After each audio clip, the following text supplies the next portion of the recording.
नमस्कार, मैं आप सभी का अपना साथी गौरव विग आपके सवाल श्रृंखला के अंतर्गत आज के इस एपिसोड में आपका बहुत बहुत स्वागत करता हूं। आज हम एक और प्रश्न और उसके उत्तर के साथ आपकी सेवा में उपस्थित हैं। आइए आज का प्रश्न देखते हैं।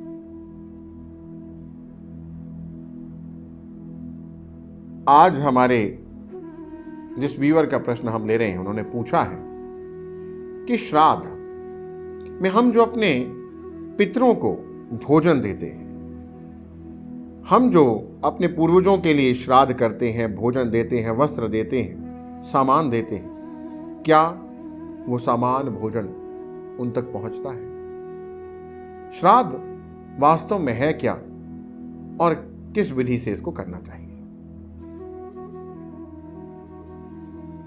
दोस्तों, श्राद्ध यानी श्रद्धा, अपने पूर्वजों के प्रति श्रद्धा भाव का होना। जब एक देहधारी मनुष्य उसको अपनी देह शरीर का पालन करने के लिए भोजन चाहिए, तो उसको भोजन की सुगंध नहीं बल्कि वास्तव में भोजन चाहिए, क्योंकि पंच तत्वों से बना ये शरीर है। इसको भोजन चाहिए जो स्थूल शरीर को पालेगा, उसको शक्ति देगा, ऊर्जा देगा।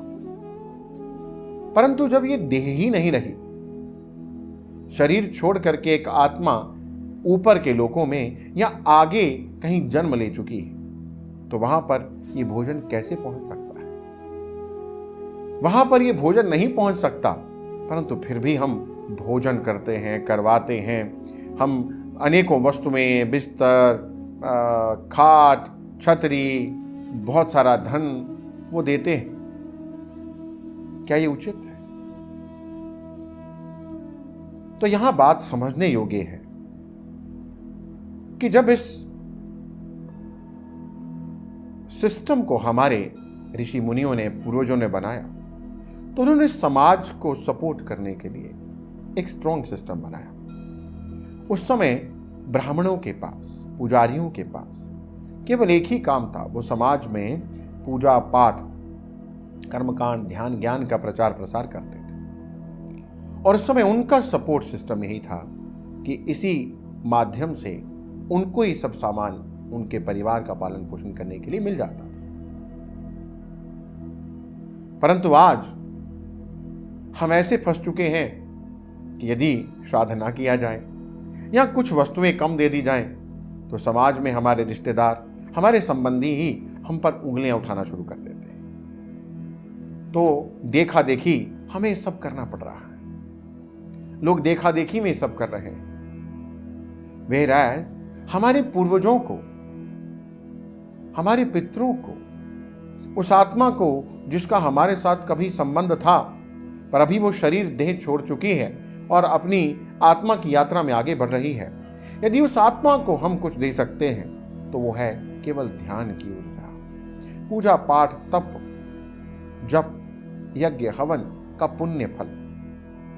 ये वस्तुएं वहां कभी नहीं पहुंच सकती। इस सवाल से एक और सवाल खड़ा हो सकता है, जो कौवे को, गाय को, कुत्ते को हम ग्रास देते हैं, ये क्यों? ये इसलिए दोस्तों, ताकि हमारे माध्यम से कौवे को भोजन मिले, कुत्ते को भोजन मिले, गाय को भोजन मिले, इन पशुओं को, इन पक्षियों को, इन प्राणियों को हम भोजन दें और हमारे मन में इनके प्रति एक भाव जागे, एक शुद्ध भाव जागे। हमारे ऋषि मुनि बहुत समझदार, बहुत बुद्धिमान थे। उन्होंने ये सब कर हमें इन प्राणियों के प्रति हमारे हृदय में करुणा जगाई। हमारी देवी देवताओं ने भी कोई ना कोई पशु पक्षी को अपने साथ रखा, ताकि हम पशु पक्षियों से प्रेम करें, ये प्रेम भाव हमारे भीतर जागे, सेवा का भाव जागे, एक वननेस को हम फील कर सकें। इसलिए यदि कुछ करें तो उसके विज्ञान, उसके बैकग्राउंड को समझ कर करें, उसमें फंस करके ना करें। फंस जाएंगे तो आप वननेस से ड्युअलिटी की तरफ आ जाएंगे। आप अद्वैत से द्वैत में फंसते चले जाएंगे, अपने आप को भिन्न करते जाएंगे। और अभी तो हम बहुत वर्गों और भागों में बंट गए, इसीलिए हम अपने ही सोच से दूर हो गए।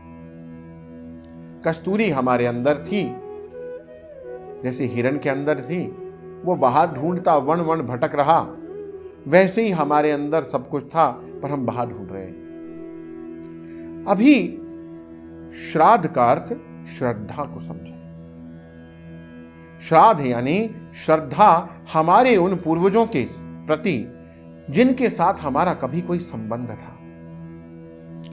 कोई ऋण है तो उस ऋण को यदि आप चुकता करना चाहते हैं तो ध्यान कीजिए, श्राद्ध में एक्स्ट्रा ध्यान करके उस ध्यान के पुण्य फल को उनको अर्पित कर दीजिए। उसकी ऊर्जा उनको जहां भी है, चाहे अगला जन्म ले चुके हैं, वहां उनको प्राप्त होगी और वो आत्मा का कल्याण होगा। वो आत्मा अपनी जीवन यात्रा में, अपनी यात्रा में आत्मा की प्रोग्रेस, इस यात्रा में आगे बढ़ेगी, उसका कल्याण होगा। इन कर्म कांडों में फंसकर लोग अपनी हैसियत से बाहरी खर्च करते हैं और अपने आप को दुखी करते हैं, फंसाते हैं, रिश्तेदारों को आमंत्रित करते हैं, चाहे उसके लिए कर्जा ही क्यों ना उठाना पड़ जाए कि देखिए मैंने अपने पिता के लिए, देखिए मैंने अपने दादा के लिए ये सब किया। दोस्तों, अगर कुछ पहुंच सकता है तो वो है आपकी भावना से किया हुआ पुण्य कर्म, और पुण्य कर्म करने के लिए आपको कर्जा उठाने की जरूरत नहीं है। एक भाव रखें और खूब ध्यान करके अपने पूर्वजों को अर्पित करते हैं और उनकी आत्म कल्याण के लिए, आत्म जागृति के लिए प्रार्थना करें, जिससे उन आत्माओं का, आत्म स्वरूपों का आशीर्वाद आपको प्राप्त हो और आपका भी आत्म कल्याण हो। आशा करता हूं हमारे व्यूअर को इस जवाब से लाभ प्राप्त होगा और सुनने वाले, देखने वाले और श्रोताओं और दर्शकों को भी लाभ होगा। फिर मिलेंगे एक नए प्रश्न के साथ अगले एपिसोड में। धन्यवाद, नमस्कार।